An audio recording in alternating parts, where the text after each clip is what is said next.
Well, good evening, everyone. If you are joining us online, if you'll make sure that you please have muted your telephone. It is a really good feeling to have people at our meeting.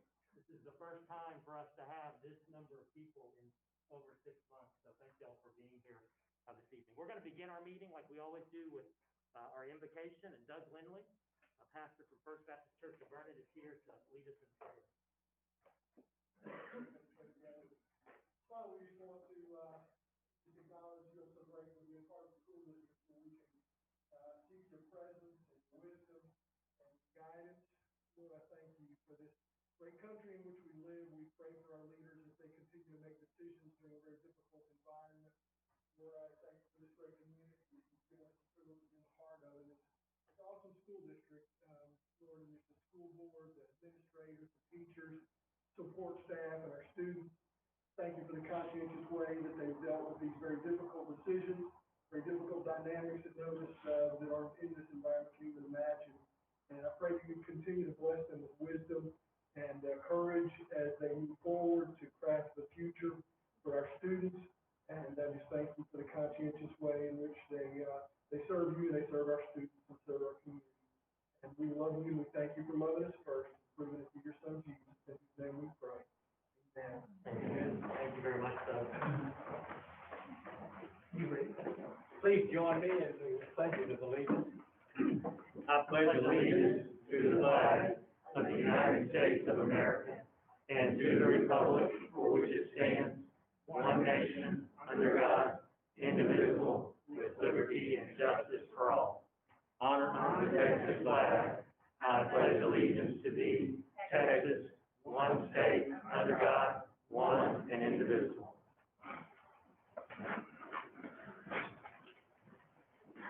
All right, I call this meeting of the Vernon Consolidated Independent School District to order. Let the record show a quorum of board members is present, that this meeting has been duly called and has been posted in accordance with the Texas Open Meetings Act, Texas Untitled Chapter 5. But anyway, like he said a while ago, it is such a treat to see students and get to honor some of the students. We haven't done so since, March, I guess. March. And that's what we are all here for. And we're really glad to see you here. With that, we got open forum. And let me read you a quick description of open forum. We'll have a video in just a moment. The first item is the open forum. We have a request of one person to speak this evening. I guess there's just one chair. Yes, sir. Okay. We have a short informational video that we'd like to show you at this time. And the first speaker is Kenneth Barnett. And you're going to show the video now? Yep. Mr. Barnett, Good evening, and thank you for being here. Your input into the direction of Burnett PISD is encouraged and will always be considered by the Board of Trustees. During open forum, any interested citizen may sign up to present on any subject that may affect the school district. During this portion of the meeting, the board will not engage in dialogue with the speakers and cannot deliberate or make a decision on any subject that is not on the agenda. Each speaker is a total of 3 minutes. A digital timer will be displayed on the screens for the speaker. When a speaker's name is called, the speaker should approach the podium and clearly state their name and the topic being addressed before beginning to comment. Speakers must promptly end their comments when the allotted time has elapsed. Thank you for participating in tonight's meeting. My name is Kenneth Ashley Barnett, and I'm here to speak to you about the band trip that was scheduled for spring break of 2019. I'm coming to y'all today because, there's been some proposals out there that I feel that is, I understand that the administration at the high school has done everything that they can, and they've worked very hard to get to where we are now. But just in the aspect of paying a parent paying for that trip, or even a student that has said graduated that actually had to pay for that trip out of their pocket, only going to be able to get half of that back. I feel that that is unacceptable for the aspect that they only take this trip, once every 4 years. That means sophomores this year, juniors and the seniors this year are basically out of plane tickets. Because from what I understand in Mr. Burkhart's email, it stated that it had to be scheduled through TMS. I only have one child left in the school district. So once they graduate, I won't be dealing with TMS. So it says I'm losing $450 on a plane ticket. I've talked to the superintendent and also talked to Mr. Burkett Friday, but I was wanting to have an agenda item put on the next school board meeting, if I could, where I could actually speak more and we could actually deliberate. I understand that y'all can't deliberate anything in an open forum that's not on the agenda. But I feel that it's disheartening to the students and the parents that they're losing this money. Myself, I'm only getting less than half of what I actually pay. I understand the aspect of having a credit and not having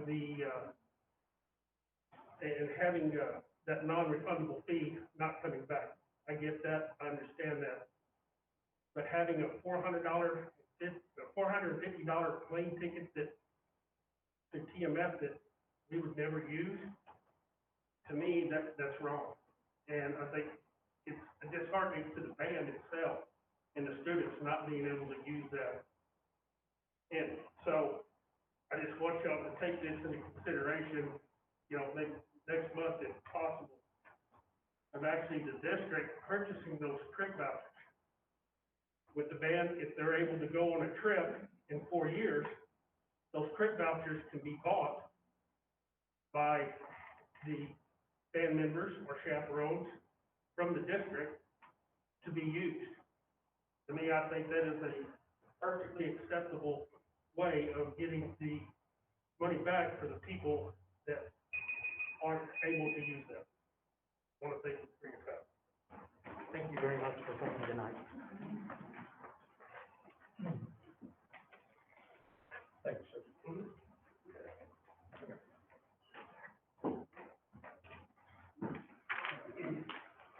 And that brings us to communications and report. And as we mentioned, for the first time in over 6 months, it gives me great pleasure to introduce Mr. Burkhart, who is going to introduce to you our Burnett High School Students of the Month. Without sounding too redundant, I too am super excited to be here to recognize students tonight.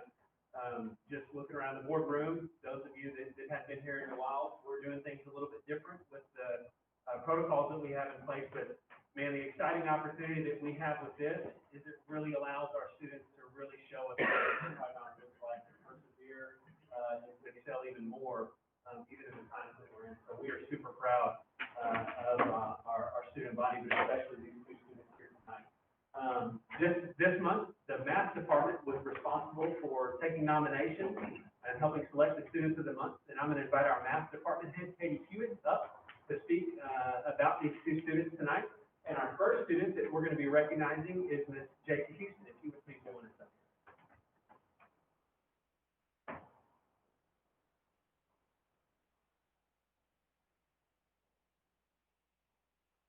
So I'm also very excited to get to talk about kids again. We're very excited. So JC has been accepted into Texas Tech University, and on some news before she officially makes a decision on some other schools and stuff. She's planning on majoring in business and minoring in criminal justice in order to pursue becoming a Texas game warden or a police officer. If she takes the police officer route, she wants to work her way up into federal law enforcement. JC is a very diligent student. No matter the time pressure from her extracurricular activities, she always completes her coursework on time.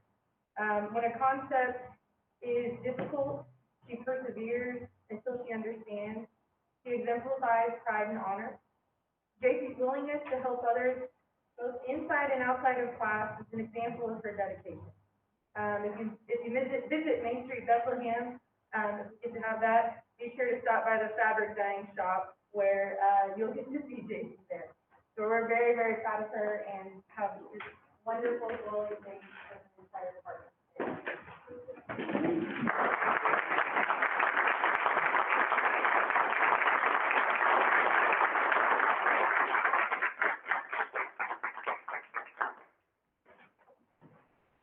So, our next student of the month is Eric Kastner.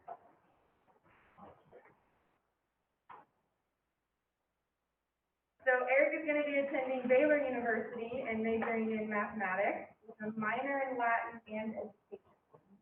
He hopes to teach math and possibly Latin someday. In Burnett CIC. Just saying. That's what the mom wants. He has a passion for music and theater, which is very obvious if you saw him in the play where he played the king in the last musical. He hopes to continue this by participating in local theater shows or possibly even becoming an assistant theater director at whatever school he's teaching at. Eric is hardworking and has a joy for learning that's very evident. He's eager to ask questions and is always willing to help others. Being new to Burnett last year himself, he fit right in and has made an effort since then to help other new students have a smooth transition. We're proud of the spirit, pride, and honor that Eric shows every day.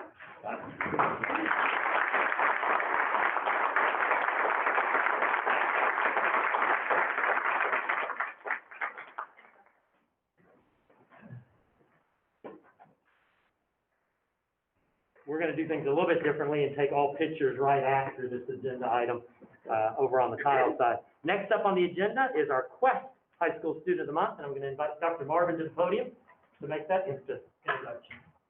Thank you, Keith. It's a pleasure to be here, and honored to recognize one of our outstanding young men. Like they mentioned, it's been a long time. Come on up, Mason. I'm gonna read a little bit, I'm gonna brag on you.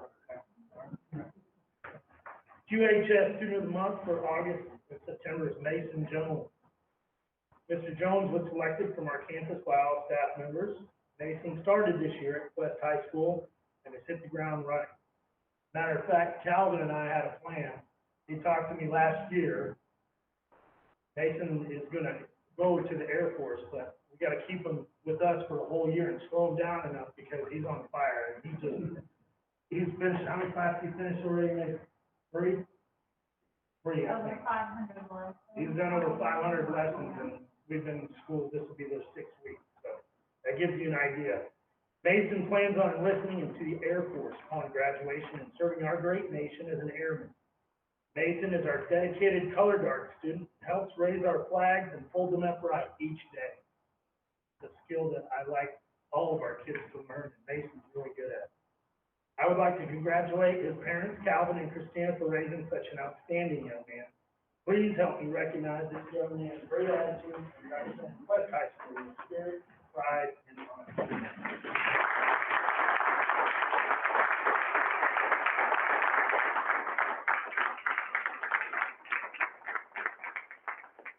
If you'll join me in one more round of applause for J.C. Ayers and Mr. Jones.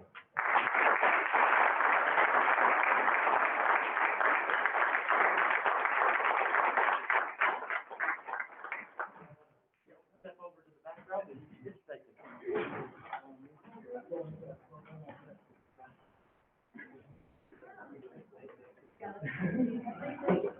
That brings us to the next item on our agenda, item C, report on operational and instructional issues related to COVID-19.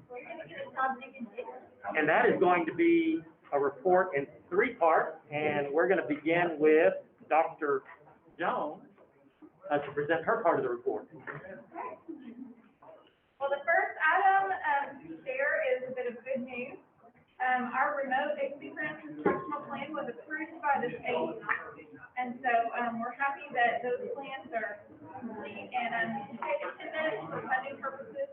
We are only one of 18.5% of districts in the state who's gotten that approved so far.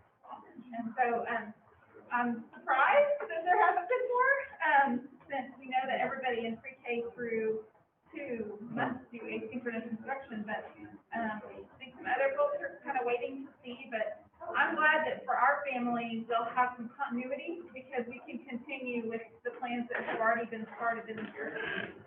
So I want to say a big thank you to the curriculum coordinators, Kelly McCord, BJJ, as well as the principal and APs. They provided a lot of input as we developed different parts of that, because we were moving so fast that they, as well as their instructional coaches, were giving us feedback as we would push out pieces. What do you think? What do you think? What do you think? And then also our teacher focus group, who gave us really good ideas, and also we're a sounding board for some of those things as we developed it. So, hey, that's done. Check that box.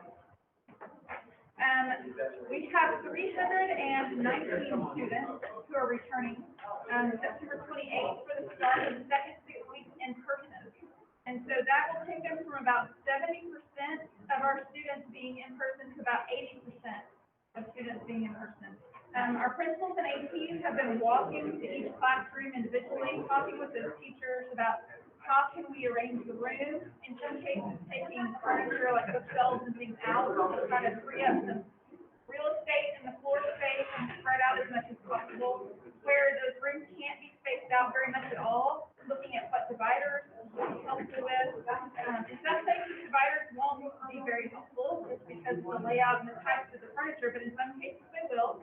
And so they're taking the time to be very purposeful in each setting, and also to see where, where those larger class sizes and smaller rooms are. Transportation has been working on rerouting bus routes, because families indicated if they needed transportation to be back or not.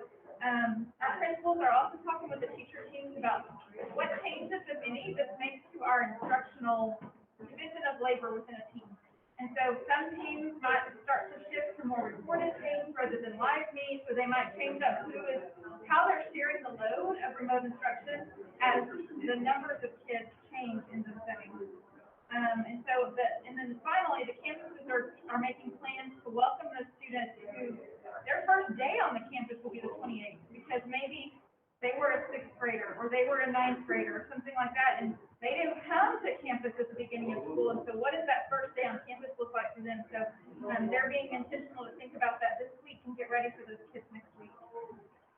Our teachers worked over the last month. They worked on a security cleanup of Google Classroom. That ensured that only BCISD students were supposed to be in that class or in that class. So early on, we had some parents who were able to join out of good intentions to help their students, and very quickly that option went away. But they went in and cleaned up and communicated with those parents that, hey, we want to be able to keep all the other students in the classroom safe with not have someone they don't know. Working with our teachers right now is really, really hard. It's very difficult. It's very time consuming. It's uncomfortable. And so we know that they need support. So we sent out a survey to try to understand what actions would actually feel supportive and not feel like just more, to try to get some honest feedback.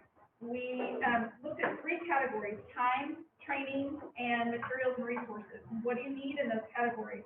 And so we are working on concrete action plans in each of those 3 areas. In fact, the time piece, we'll be talking with you in an agenda item tonight, by bringing a calendar item to provide some extra time in the school calendar. But even beyond the calendar itself, the principals are working to try to build some time into the day. Can't be every day for every teacher, but they're doing some things like shared advisory classes where they can take turns taking an advisory group and the other one can have some time. They're using their IPs to provide some coverage for teachers, trying to build in some time for teachers as they're doing this extraordinary work. The second category was training. And we heard just a whole gambit of responses, some who want lots of training, some who feel like I can't handle any training right now. And so we are working on some plans to make really customizable and personalizable plans for teachers, because one size fits all is just not going to work. Well, it's never awesome practice anyway, but this year it really doesn't work. People really need their next step to get it done. And then the last category in resources and supplies, that survey that we sent out was anonymous, and so we looked at all of the responses and kind of gleaned the top items that everybody said they needed. Things like webcams and things like stands for the laptops and things like that. And then our technology department has worked to fund a standard solution, so we're not supporting 50 models of something across the district, but we have one model that's kind of our standard. And the next step will be then to send that to teachers with, okay, here were the top accessories that you shared you needed. trustees, you really need to have per classroom, so that then we can look and budget and see how much of that can we go ahead and take care of, so that they feel like they have all the tools they need to be more efficient. And so we're trying to be very intentional, to support them, in tangible ways, as well as just loving on them, because it is really, really challenging work, but they are just, they're stepping up and doing some amazing, amazing things. I think some of them don't even realize, all that they're doing, because they're moving fast too, but I'm really proud of them. That's all I have. Clay? Yes, sir. Oh, I'm sorry, did you have a question? Well, I just had a quick question. Yeah. You were just surveying, but we surveyed the folks that are out there virtually, the students that are studying online, and how well they're performing. The survey that we did was of staff, and so we didn't survey we didn't ask the staff about the students' performance. I can tell you this though, and I think Clay's gonna touch on it a little bit with attendance and enrollment, but, it's a tall order for our remote learners in some cases. And they are struggling in some cases as well, but, again, our campuses they're trying to move heaven and earth to reach out and contact these families over and over and over and over, trying to be innovative about how to get them caught up, because some of our families are struggling with remote, and it's not a Burnett issue, it is a statewide issue that we are hearing reports from all over that, families are really struggling in the remote environment. It's just not, it may not be what they anticipated, or there just may have been challenges they didn't know to look for. And so some of our kids are struggling, now some of them are doing great, but there are many who are struggling. I want to thank you all because I know several people have reached out to me for staff with concerns and everything, and you guys are very quick to go to them and offer support and see what you can do to help them, and I appreciate that very much. Thank you. Clay? Yes, sir. My computer just died as I was getting ready. Oh, no. That's a picture of my.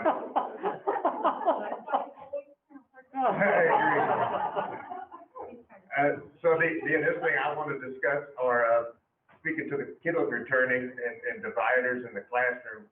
We met with principals today and have identified, somewhat of a solution, I guess, kind of take a shot at an early step, and we ordered 850 of the dividers, the very first dividers we had here in the boardroom, and they should be very effective in helping isolate individual students at their desk in the classroom. So that is not enough to cover the whole, every kiddo to have them, but it's a way to kind of, we think we can provide some for each classroom, and it completely provides the needs that the elementary principals identified. Those 850 dividers were $22,950. So they are proud of their cheap plastic. Sorry, dividers. But we hope to get the job accomplished. Try to buy a sheet of plexiglass. And speaking of that, we have the last shipment of the plexiglass dividers to the cafeteria, and I have a theory on where they are, but so they went missing at UPS. So the last identification before late today was they were in Columbus, Ohio. Checked them on September 14th, and since then UPS said they've vanished. They don't have any idea where they are. So And that would be 3,000 pounds of plexiglass. So it's not like that just walks away. And so I'm thinking somebody walked up and said, hey, whatever those guys are paying, I'll pay you double. And they found their way somewhere else. But late today, I heard word that UPS did find them. Basically, we found them. We don't know where we can't tell you where they're at, but we found them. So I'm not overly confident yet. But they were talking hopefully a Wednesday delivery today. So fingers crossed. Attendance, as you guys are aware, enrollment and attendance is something that we're keeping a close eye on. Day one enrollment, first day of school is 2008-25, and we reported that to you guys, said, hey, if this sticks, we're in a pickle. Fortunately, it has recovered some today. In the last week, our attendance was 3,079. We budgeted with 3,200 kiddos in mind. So it's better than the first day, but we still do have a kind of a gap to cover there.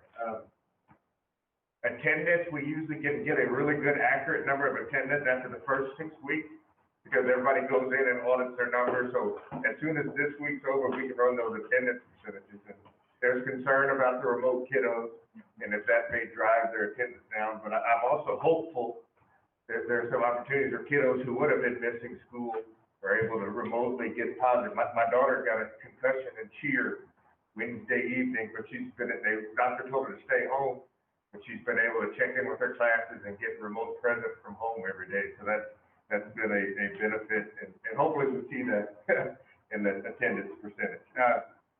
So that's 121 less kiddos than we budgeted for. Fortunately, the first 6 weeks, the state has said, we got you, we got you covered, and they had us at 3,220. So the state was projecting us at even higher than we were. So the first 12 weeks, we're getting an ADA of 3,220, but then the last 4, if things stay how they are today, it's going to be dropping down to 3,079. So that projects out to an annual ADA of 3,126. And that's a 75 ADA down, and that's $650,000 is the projection, quick projection right now. So we are going to keep an eye on it. Administration, we're already discussing how to approach that. We're fortunate, the fund balance we have and the areas we can cover.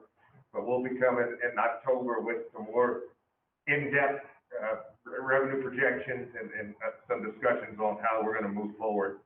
The struggle is we have fund balance and we can make it through this year. Hey, it's COVID 2020, we're going to make it through, but we have no idea if the kiddos are going to come back. And even more important, we don't know what the state's going to do. And so we've been planning on, all right, next year's the fall. Not banking on the $650,000 drop this year, but that is a projection.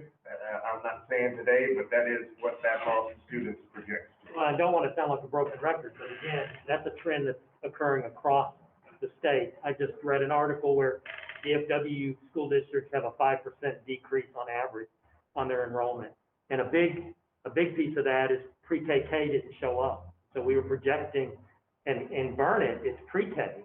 is the big drop off. I mean, literally, we were expecting about 100 pre-K students and only 50 showed up at Shady Grove Elementary. And so, it's like we've talked about in our planning meetings, it's not required, not compulsory to attend. And so we think parents are just holding their kids back out of pre-KK and then gonna show back up in first grade. So it's got some attendance enrollment, issues, but I mean, there's also some teaching and learning issues that we're gonna have a whole host of first graders showing up that maybe have sat at home and not done a lot in terms of literacy or mathematics instruction. So, definitely an issue for the future.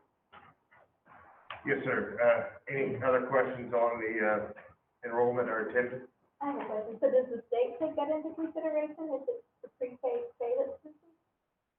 They take, no, I mean, the last, I ran into Clay's office, right as school was starting, when the head of TEA Finance basically said, hey folks, we're giving you 12 weeks to get it figured out. After that, week 13, y'all gotta figure out what you're gonna do. Now, that was him, you know, again, that was over 6 weeks ago.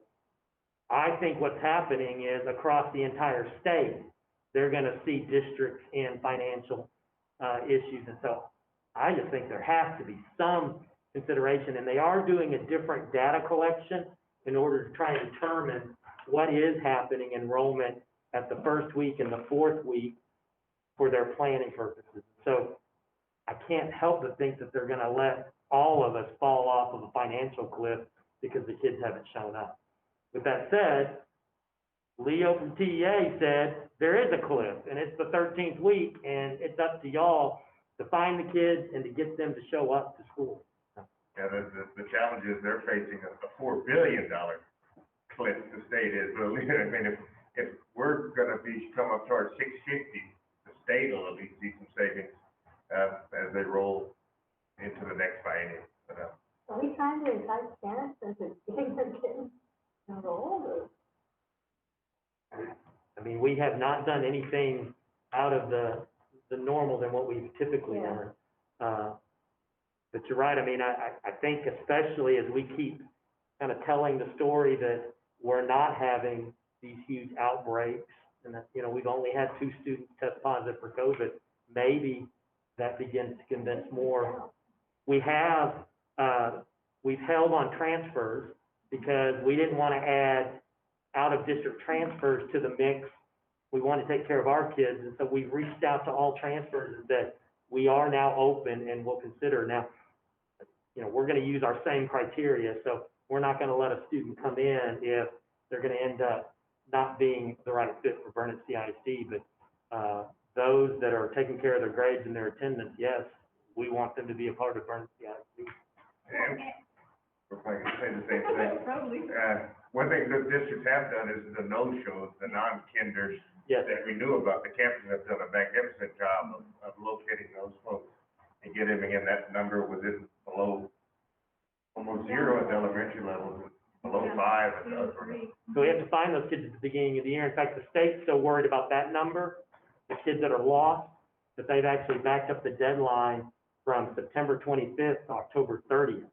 Well, in Burnett, not an issue. Our folks jumped on it and have found almost virtually every kiddo that was a no-show. So from some not so fortunate financial news, we did have some good news in food service, as you've heard, that USDA decided to expand the summer lunch program, kind of the grab and go that we've been operating through the fall. So that's great information, allows parents to, every student, and so every meal we serve gets fully reimbursed, I think is the best way to say that. So we're able to offer the meals free to all students, and we get full reimbursement. And the reimbursement is more than the kiddos would have paid, so there's benefit there financially for food service that's really gonna help out. Fingers crossed, well, I guess, think everything gets better and we're back to normal, and then it can go away. But if things stay odd in the schools, there's a chance it could be extended into the spring of 2021. But as of now, there is the end date of December 31st, 2020. It started last week? So it started last week, but it's dated back to September 1st. So every meal a kid bought from September 1st on has already been put back onto their account. So, Are we seeing more kids use school? yes, the numbers have gone up. And Pamela and I have talked about that a couple of times, more than I would have thought. But it does have impact. And transportation, with the additional kiddos coming back, I got a great update from Josh this morning that it's not going to cause any major changes. We're going to keep the same number of buses and the same routes, and not even kids pick up and drop off times are going to change enough to even worry about, maybe a couple of minutes. So that's great news, and we'll stay below the 50 kids per bus limit we've set. And he said every bus going out of town will be 40 or under. We may have above 40 for a quick trip in town, you know, and that trip will be less than 15 minutes to get them off the bus. So that is, I was anxious to get that update, and I was happy to hear that he feels we can continue operating as usual. That's all I have. And Michelle's going to wrap us up with some COVID numbers. All right. Okay, so as you know, you've been receiving the COVID-19 leave report every week now. And what we've been doing is we've been tracking all of the leaves due to COVID and the Family First Coronavirus Response Act. So when we calculate everything out, it looks like we've used 40 days between all staff members. And then it's cost the district $675 in subsidies so far. So you will now start having that on restrictions as well, which will be able to see that information too. So that way you'll see what it is costing. And as a reminder, part of the reason we're sharing that with you on a monthly basis is because of the $400,000 that you set aside in fund balance. So we just want to make sure that we're showing some accountability for the money you set aside for that leave. You spending it like you are. And then, great news to end off right now. Last week, again, we're 0 across the board. So, we've not had any positive COVID-19 cases reported. And of course, since then, we've not had any close contacts. And that does feel good, but there have been some weeks where we're like, oh my goodness, because we do have staff members that are going out or students that are going out with some of the symptoms from COVID. And it just, as they come back, they're testing negative, and, it's flu, it's a stomach bug, it's strep throat, all those other things that, so, we're, Stress. yeah, stress. So we keep knocking on wood that it's been very positive so far. Very positively negative. Any other questions or anything that we didn't cover in that overview that you would like to know about? Can I make one clarification on something the speaker said earlier, or are we not able to talk about it? No, I think it's COVID related in the fact that, Because because of COVID. the clarification is that we do have, the flight credits do have to go back through TMS, but they do not have to go for a band trip. You can call TMS and they'll book your trip on Southwest or American or Delta to anywhere. And I may have misunderstood what he said, but it sounded like he was under the interpretation it had to go to a band trip, and that's not accurate. It can go to anywhere. They just own the flights because they're the ones who booked the tickets. So they'll keep the certificate that you book through them? Correct. Okay. You call them and say, I want to go to Hawaii, and they'll book you to Hawaii. Hopefully they stay home. Sorry, I just wanted to make that clarification. I got the year wrong. Next item on the agenda is just a quick report on the Board of Trustees election. On page 6 of your board packet, you'll find information regarding the board elections. And the one date that I'll point out that's coming up immediately is the last day to register to vote is October 5th. And so if you are new to Burnett County or you've moved within Burnett County, we want to make sure that all of our patrons get registered to vote. In place 3, Suzanne Brown is running unopposed, our incumbent. And then place 7, Mark Kincaid, incumbent, is running against Tricia Carr. And early voting starts earlier than ever before. It will begin October 13th. And again, that's for a November 3rd election. The polling places will be the same for early voting as they have been in. Yes, early voting will be AgriLife building. Yep. They added one more too, Everlast, Marble Falls, and then there's another, I'm not sure where, they added one extra. There's 3 now, will be 3. Next item on the agenda is future use of the red brick building. Page 7, I've got just a little bit of information about that, but I had sent to the board previously an initial plan written by Rick Aspicia. Some of you may or may not be aware that Rick helped to spearhead the old Burnett County, or old Burnett Community Center that was housed at the Badger Building. And it is actually a 501c3 nonprofit group, and there is some interest in having a similar use for the red brick building. And so he's indicated that he might have upwards of $20,000 currently pledged toward renovating the red brick building and creating a museum/cultural center. If you've ever been in the Badger Building back when it was the community center, there were the pictures of the honor citizens and displays about Burnett, and so he would like to try to recreate much of that feel for that building. What I wanted to do tonight is just open up a space for conversation and find out what interest or are there particular requirements that you would like to see if we enter into any type of interlocal agreement. We've not had much conversation as an administrative team, except that any type of interlocal agreement like this utilizing a building, we would want it to operate much like we do with the AgriLife building, and that it would not cost the district anything. Any utilities would be paid for by the group that we entered into the interlocal agreement, and they would even take on any responsibilities for facility upkeep during that time. Also, with the Burnett County AgriLife as an example, any modifications to the building have to be approved by the district before they take place. So kind of with that, just wanted wanted to create an opportunity for you to provide feedback on, yes, enter into discussions, and let's get Rick in here and talk about what that looks like, or what kind of guidelines you would like to see, or what kind of threshold you'd like to see, for us to even consider entering into that type of agreement. And Rick would understand as a group, is it a group or just Rick himself?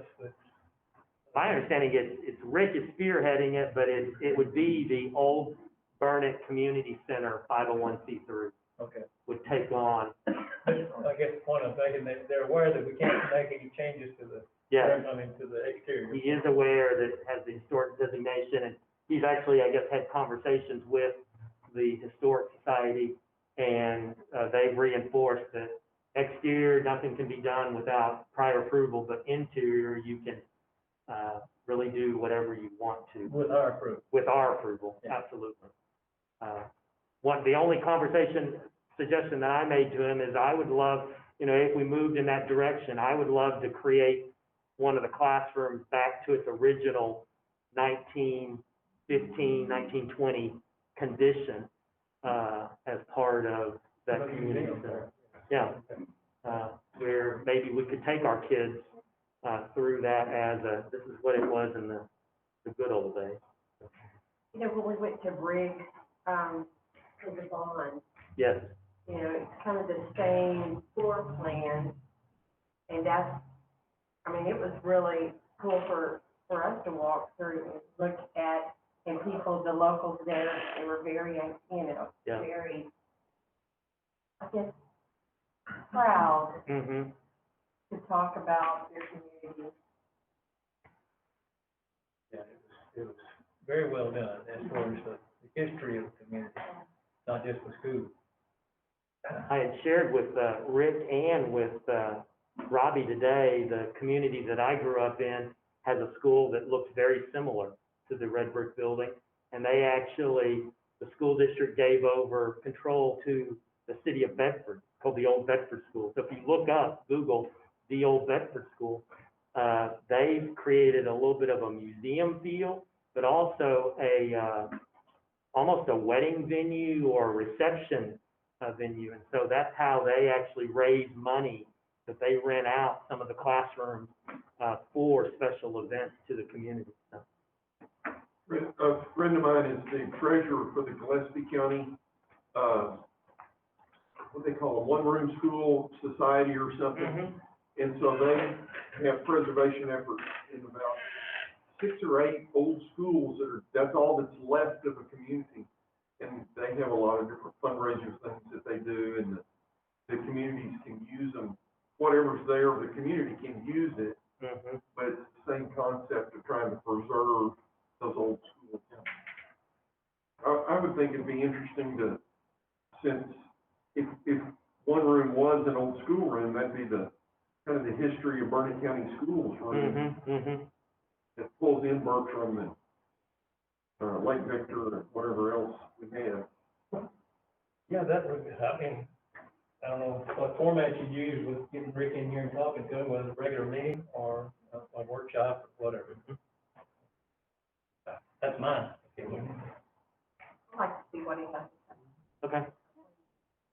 Well, we will work on moving that idea forward. Thank you. That brings us to our financial report. Mr. Gary? Yes, sir. So I'm I got everybody can leave. That's right, nobody else will read it. On page 9 of your financials is that monthly financial report. I just want to point out, the amount expended is 96%. So, we had that was for last year, sorry. Ended the year 96% expended. So we ended up really realizing some pretty decent savings through all the craziness of COVID, the school closings, and, the auditors are due to come the second week in October. And so the October meeting will have a real good idea of kind of what we're planning on rolling into fund balance. But the early indicators are a good successful year, which the news we shared earlier is certainly welcome. And then just wanted to point out that you see the money set aside for the COVID substitutes or COVID leave has been added to the fund balance report. And then just a couple of line items on utilities. And then this one, disappointed, the water out at Bertram So you think of boil water notice, we save money on water usage. But, Charlie shared with me that actually it uses more water when you have to flush all the lines. So that drove up the water usage at Bertram. Athletics last year, the water's up a little bit, athletics last year, the practice field sprinklers were not working, and so that number was down. And VHS, we had a leak that has since been identified and repaired.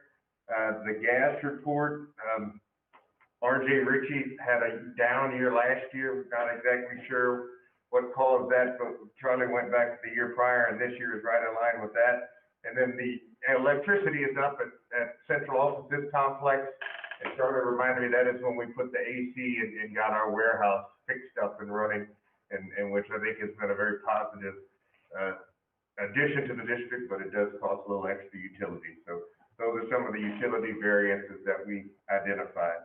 And then the last item, we have not forgotten about the Financial Assurance Committee. And so we did postpone, cancel the spring meeting of that group, but we are anxious to let you guys come pick us apart, sometime here in the fall. And if you recall, Earl and Andy are sitting full-term members, and then we have one rotating member. That was Mr. Kincaid in the last fall. And so we would be asking for a volunteer to serve on that spot. It's one morning, either coming in here, if the way things are trending now, I think we could meet here in person. And we provide you guys kind of a background on how the financials, what we do to make sure everything's running smoothly. The date I've kind of penciled in is the week of October 20th. That is just a date I'm throwing out. We'll figure it out, whoever the members are, and try to figure out the best time. But it'll get the external auditors out of here, and then we can kind of work with you guys. What was that date again? The week of October 20th. So when we identify the folks, then we'll get with you guys and pick an exact time, date and time. And that week is not locked in stone. It was just a date I saw that after the auditors and before deer season. I've got a wedding coming up that week. Oh, we can certainly move it. No. And so if anyone, if y'all want to beat the next person to it volunteering, y'all can do that tonight, or feel free to reach out to us, when someone is interested in serving. I've done it. And it was a pleasure. Okay. All right, thank you. And I would buy you a breakfast, but Keith is so darn tight, he probably won't.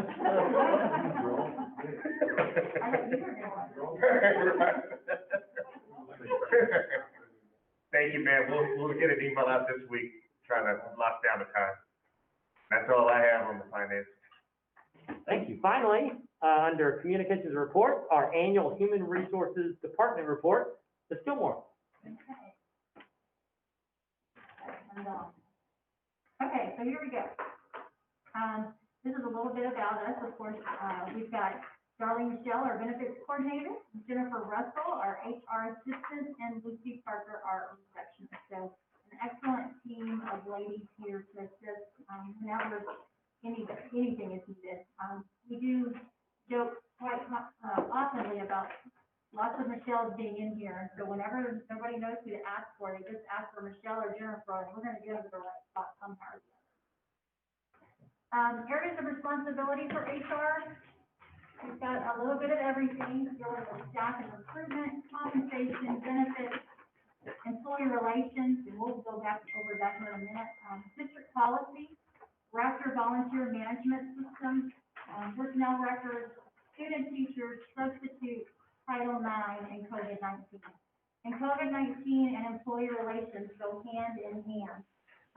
We are working with a lot of staff members who have high risk, and so we are talking through that process of, what are we doing to protect our staff members? What are we doing to protect our students to make sure that we are all safe? Like Keith said, we are very excited when we see zeros across each week. It's touch and go. You don't know if they've got the flu or whatever it may be, but we're making sure we're doing our best to keep everybody safe. One of the things that I've been telling everybody, is this is not the year to be the perfectionist.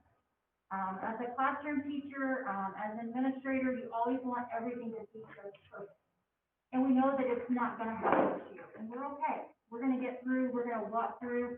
And what I've been telling everybody is we're gonna hold your hand. We're gonna talk about it, and we're gonna try it out, and if we don't get it right, we're gonna sit back and talk about it again and do it right. It may take us several attempts for us to get through it, but we're gonna get it right, and we're gonna do it together as a team. And that's what we're there to work on together as a team. Compensation, we're very, of course, excited of all the things that you've passed, over these last 5 years. As you know, we've contracted with Cisd to complete the salary reviews, so that way we can make sure that we're staying ahead of other hill country folks and as well as other people who are in Central Texas as well. This year, our starting salary, is at $48,850. Very excited about that, and we'll go into a little more in depth in a minute. That's a 2% midpoint general pay increase for all teachers and staff as well. Our benefits, we continue to lead, in the Central Texas area with our benefits package, so we're very excited to be able to continue to say that. Not many school districts can tell you that they have free health, free dental, free vision, free telehealth, the $30,000 life insurance policy, as well as the 403B matching. And I know that everybody always asks, well, so about how many people do we have? How many members are in that? It does vary. It typically stays around the 215 mark. So that's where we're at. Last year, we did a benefits information night for all staff members, and of course, due to COVID, this year we weren't able to do that, but we did have one through Zoom. So it was a recording that our third-party administrator had put together, and staff members were able to go through and listen to him, and that way help them decide on which is the best benefit plan for them. And then, of course, 100% online enrollment. One of the things, as you probably know, is we used to go to campuses to help them with benefits enrollment. This year, we were not able to do that. So if they did have a question, they would call in, and we would basically virtually go through and help them enroll online. So that way, again, they can make sure they're selecting the best plan for themselves. We always tell everybody, we want your benefits to work for you. This right here is a comparison of our salaries to other areas or other school districts that are in the Hill Country, and then as well as in Central Texas. So we'll go across the top line first. You'll see in Burnett Cisd again, our starting salary is $48,850. Liberty Hill, $47,650. Marble Falls, $47,000. Lampasas, $47,000. Llano, $44,500. Georgetown, $49,500. You'll see our medical contribution, again, we are leading that. So we are providing that free insurance to our staff members. Then if you go across, you're able to see what does it look like for the total compensation package. We are second on this to Georgetown. Of course, Georgetown is a lot larger than us, so we put that on there just so that way you can see that. We're only $500 beneath Georgetown. And of course, we surpassed Liberty Hill, Marble Falls, Lampasas, and Llano. I like to say that. This right here is a pie chart. It shows you our teacher experience. Our average is 13 years. State average ranges around 11 years of teacher experience. And kind of just like how it's been in the past, the baby boomers are able to retire, although we still see, I mean, we've got a high amount of teachers who are teaching 20 plus years. And so we're excited to say that. Recruitment, that looks a lot different this year than it has in the past. We started out last year going to job fairs, and we couldn't finish going to job fairs because of COVID. So we actually started recruiting more heavily online. So through Indeed, LinkedIn, all the university job boards. Those are the ways that we are posting now. we're going to start going to virtual job fairs, at those universities.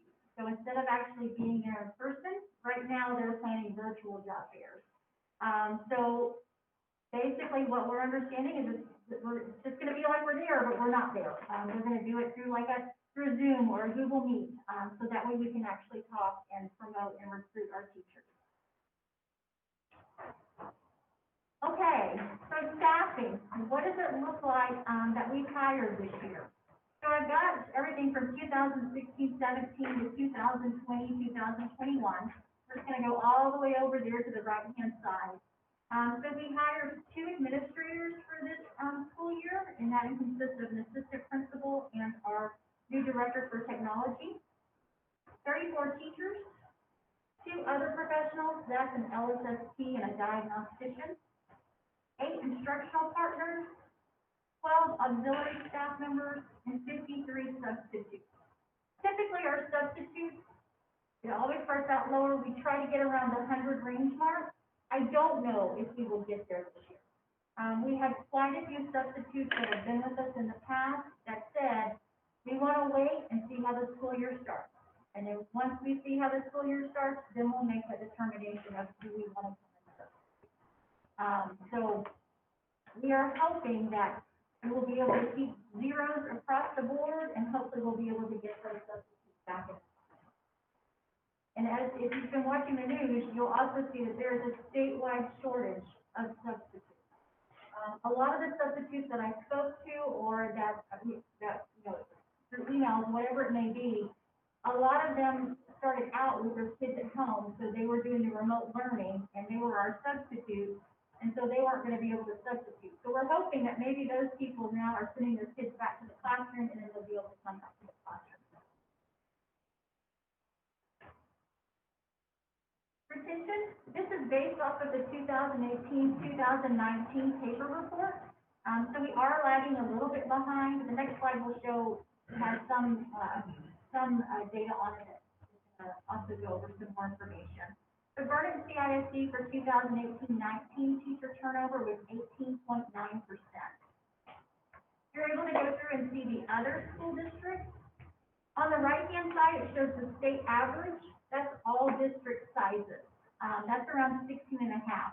But what we've done is we've broken it down on what does it look like if you're a smaller school district. And because we're right in between that 3,000 mark, we've got both of those shown up there for you. So the state average for a district size of 1,600 to 2,999 students is 21.2%. So you see we're beneath that. And then also the state average, if you've got 3,000 to 4,999 students, 19.8%. We want to show that up there for you, so that way you can see we're right there between those 2 state averages, and we're beneath that. So we are excited about that. We still want to strive to get better. And this next thing shows how do you really calculate too? How do you calculate the teacher retention? What does that take into effect? So again, if you see up there, we've got the state average, and then we've got the Vernon CISD average. So in 2015-16, teacher retention 13.6%. 2016-17, it went up to 21.5%. But we also added positions too. So, and there were 16 retirements. So that takes, you have to take all of that into account. 2017-18, it was 19.5, and then 2018-19, 18.9. They haven't released 2019-20, but we didn't have much turnover this past school year. So we think it's going to go back down to about 14%. Now, it's probably going to look a lot different though the following year if we still have this whole COVID stuff in place. And so that's one of the things that we are watching, and we want to make sure that we're taking all of that into account. We are trying to do the very best as far as with the surveys that Rachel's sending out. What can we do to help you? We know that this remote teaching, having to teach both in person and remotely, is very, very difficult. And so that's why we want to make sure that we're working with them and talking to them to find out what's going to help you to be the best that you can be, and to want to come back. know, we do exit interviews every year. And so we've gone through and we've deciphered as far as what teachers have put to determine what, why is it that they left this last school year. So we had 6 retirees. We had 4 that relocated due to their spouses. We had 4 that moved to another school district. 4 career changes. 4 stated health and family. 3 stated not the right fit. And some of you may be wondering, what do you mean? Why would somebody put maybe that they're not the right fit? Those may be people who are having difficulty struggling in the classroom with instruction, and we've gone in and we've tried to help them with their instruction, and maybe it is just not the right. Lack of recognition, 2 stated that, and then 2 left to be closer to home. What does it mean, lack of recognition? Very good question. So sometimes, if there's not enough, they don't see that they're able to, maybe move up, or they don't feel, for instance, if they're getting enough, like, recognition, whether it be if you're a state qualifier or things of that nature. So it really just depends. Okay. So again, what are we doing? What are we working on for retention? Compensation, benefits plans, ICE funds. One of the things that we're doing, and maybe we were talking about earlier, this information about the airplane contest. So what are we doing to build it? Instructional coaches going in and helping in the classroom. The campus survival guide, our spirit, pride, and honor. Employee recognition, dinner appreciation, and staff surveys. And again, Rachel commented on this earlier. We want to make sure that we get that information out, because we can't help everybody if we truly don't know what they need. And so that's why we want to make sure we're getting the staff surveys out. Our annual projects, these are things that we do over and over and over every single year. Of course, electronic subscriptions to criminal history, service records. We have to go in and audit everybody's service records. The highly qualified information, I-9, personnel files, making sure, if someone says they have a master's degree, we've got to make sure that they've got their transcripts for that, things of that nature. Employment reference checks, job descriptions, and of course, job fairs and recruitment. And then what are we working on for this year? COVID-19. Of course, our report, PEA, we have to report to them. We have to report to the State and Health Service if we have a COVID case that pops up. Skyward, we're still trying to get a grasp on that, making sure we're utilizing it to the best of our ability. And we've been told that we're going to have a DPS audit for background history, for criminal history testing. So we're waiting on that. Okay. What questions do you all have for me? So that GPS, report or whatever, is that also linked to the federal, in other words, nationwide, or? So what they do, we have to subscribe to every single employee. And what they do is they come in to make sure we're subscribed to every single employee, because they also make sure that once an employee resigns, we have to unsubscribe to them. So they also check to see, are you unsubscribed to people who are no longer working here? Okay. So that's what they're trying to determine, to make sure, because as a district, you can only be subscribed to the people that work for your school district, or you're paying them like a contractor or a game worker or a substitute. So that's what they're trying to determine, to make sure that we're not subscribed to anybody that we should not be subscribed to.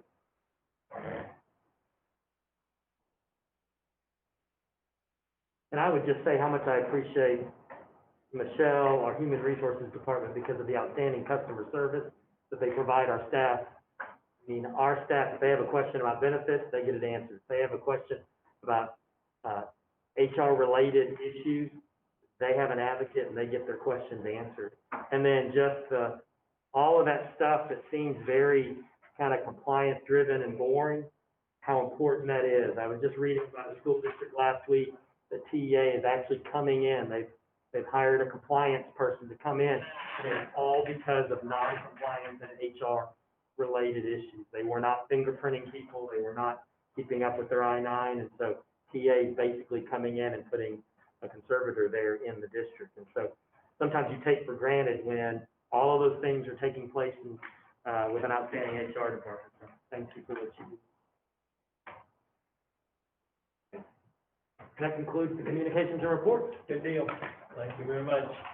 It's within the consent agenda. Information on these items has been sent to the Board of Trustees for review prior to the meeting. Any board member may pull any item from the consent agenda without a second for deliberation prior to consideration. Any item pulled will be considered with the action items on the agenda. There's three of them tonight, I only had a question on one, I hate to pull it just for a silly question, and that was on C, and it says, you know, five members, at least 5 members, and there's 19, is that too many? This is the number, it's a large group. That's a large group, and It's if we a only number. needed 5, then that's quite a bit more. Very inclusive. The 5, you'll see that 5 at the top of the list are non-employees. Uh-huh. And so that's the ones that are a bare minimum, but it is a large group that whenever you talk about some of the school health issues, it's really good to have the input of PE teachers, coaches, nurses, all the folks who are gonna actually they're gonna implement the policy. It's really helpful to have their input on it. So we have to do some kind of careful conversations, so because it's a large group, and have small groups to kind of break out, but, I think that they had some effective conversations last year. I said my silly question, but not at all answered. Not a silly question. But you don't want to pull it. No, I didn't want to pull it for a silly question. Good deal. All right, next, and expenditures in excess of 25,000, and then that item C is membership in the school health advisory committee. All right. Move to approve consent agenda. Second. Thank you. Motion made and seconded to approve the consent agenda as presented. Those in favor say aye. Aye. Opposed? Motion carried. Thanks. Gets us into business items. Item 7A is discussion and possible action regarding revision to the non-student days in the BCISD 2020-2021 school year. Dr. Jones. All right, so on page 49 of your board book is the summary of rationale. I spoke to you earlier, in talking with our teachers, the top thing that they said they really need to be able to get this done is time.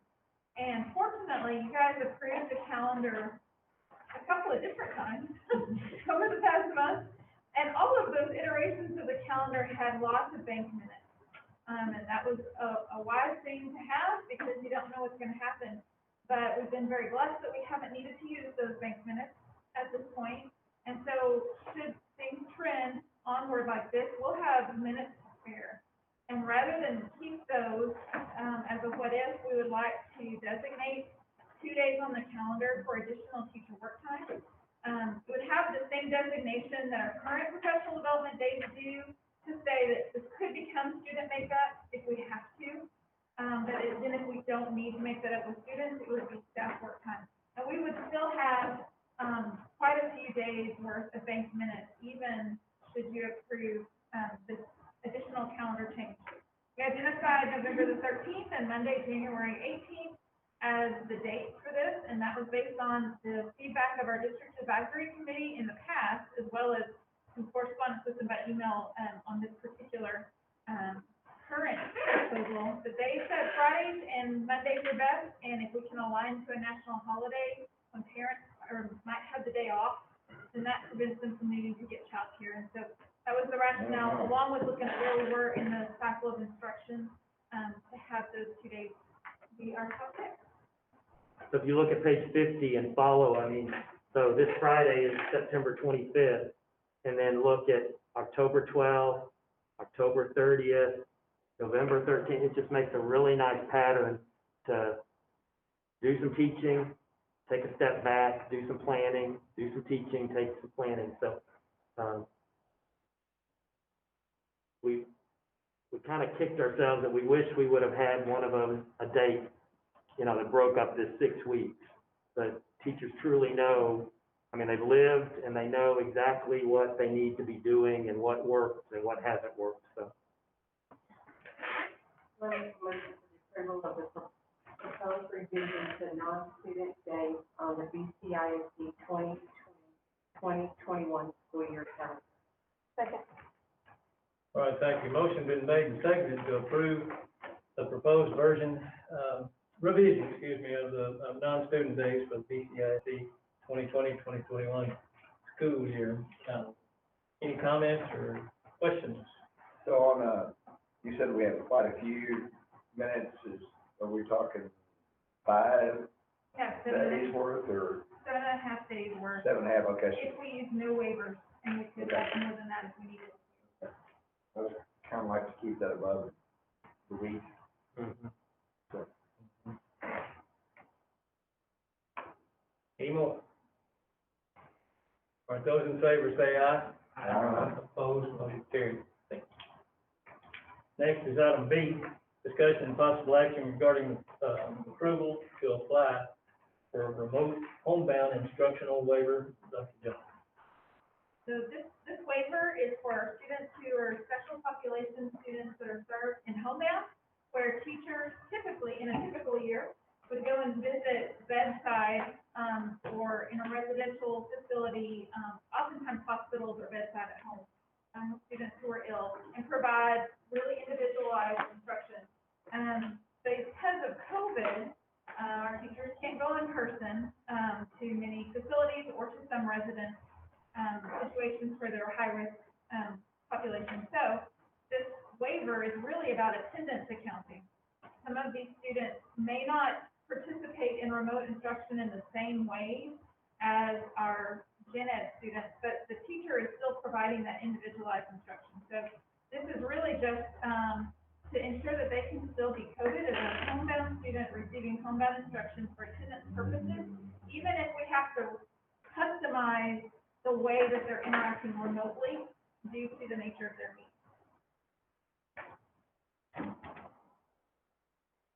Move approval of the application for a remote homebound instructional waiver.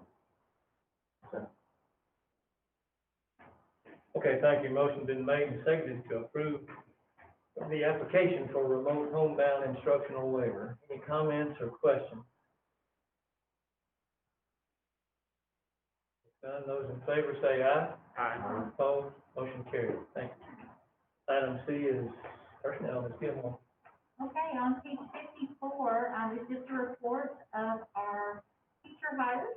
So we hired 2 teachers, at Bertram Elementary School to, replace those that have left or going to be leaving. We still have a math teacher that we are interviewing for at Burnett Middle School. So they have interviewed for that, and they are looking at moving forward with that here in the next few days. So we are getting almost done with that, so we're excited. We still have some custodians to hire, and I know they have been busy interviewing for those positions. So per the approved resolution, I've been approving those hires because this time of year, I mean, everyone is scrambling for the same number of people, and again, I feel very fortunate, given the number of openings that we currently have compared to what is happening at other districts. And just as a reminder, to show you that we do wait when we can, the remote homebound instructional waiver could have been something that I have authority to approve, but anything we can hold for you to approve, we're holding for you to approve, and not just going to the resolution. not gonna hold the math teacher, right? Not gonna hold the math. Okay. I'm telling you, if I could certify Mr. Eric, here to come teach, I would have hired him on the spot. All right. That's all we got. So we got